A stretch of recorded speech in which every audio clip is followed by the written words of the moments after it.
Hi, it's Dwyer, gamblersadvisory.com, dwyervip.com, on Roku, Dwyer Boxing and Sports News.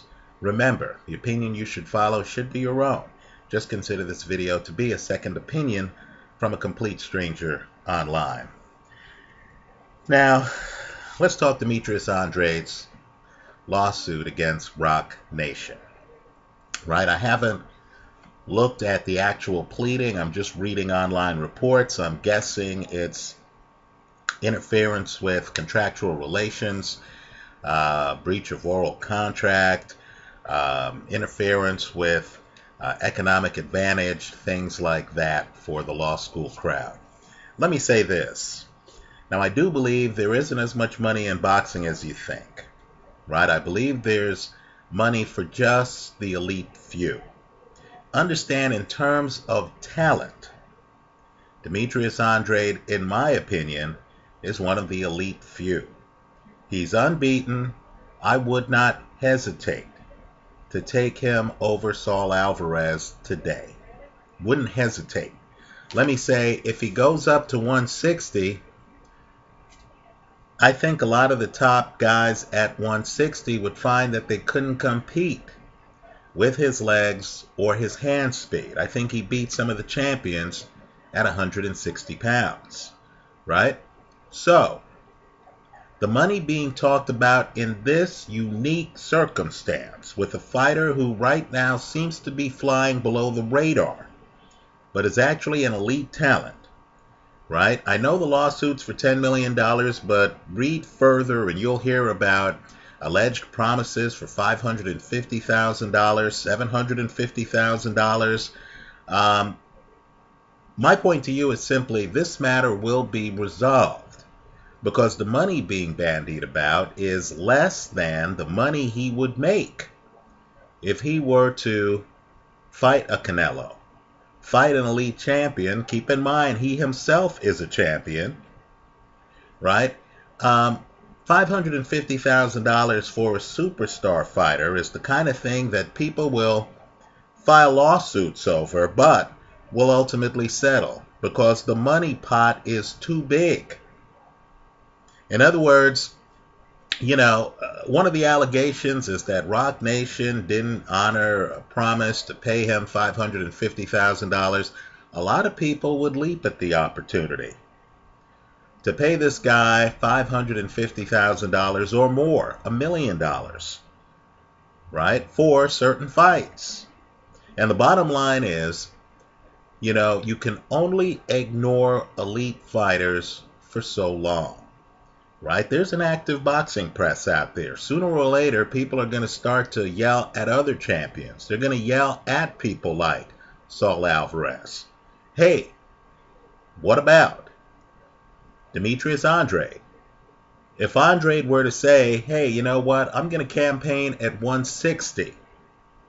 I'm telling you, a lot of these cable stations, Showtime, etc., will pop out of the woodwork and will say to other talent they have under contract, hey, Demetrius Andrade would be a credible opponent. We'll pay hundreds of thousands of dollars for it.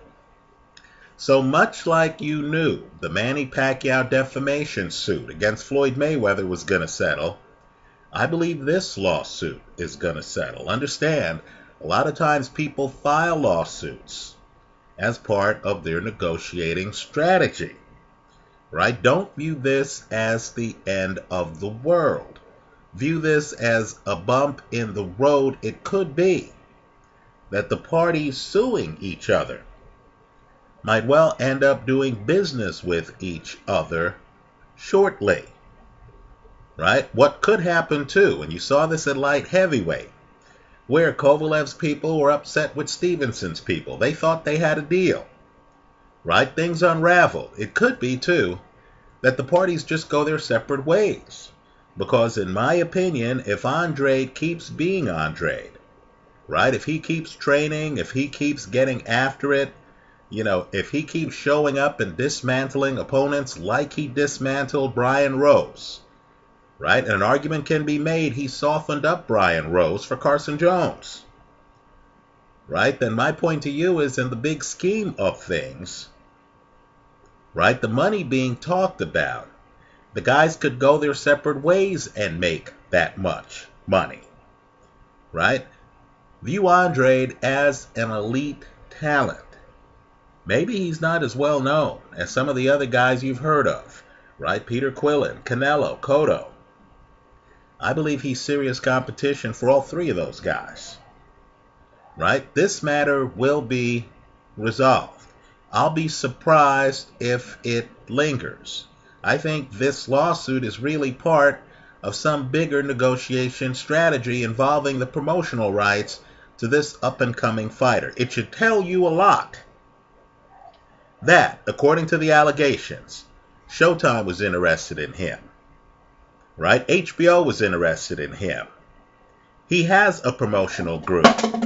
Rock Nation was interested in being his promoter, right? Understand, all of these people are interested in him because of the talent level, right? You need to view him, in my opinion, like you view Tyson Fury, the heavyweight, right? There's certain people in boxing who are better than advertised, who insiders know, have talent that the public might not fully appreciate at this point in their careers. Anyway, that's how I see it. Let me hear from you. Leave your comments for me here online. Visit us at gamblersadvisory.com, and I'm aware of the fact that the prayer for relief in the lawsuit apparently seeking $10 million. My point to you, though, is look at the actual allegations. The allegations concern a payment of $750,000, a payment of $550,000 at the elite level, right? Understand, guys like Cotto, Canelo, the kind of guys I believe Andrade's competitive with, are making well more than that, right? This is the elite 2% of the profession that's making, most 98% of the money. Anyway, let me hear from you. I hope you leave your comments here in the comment section to this video. Thanks for stopping by.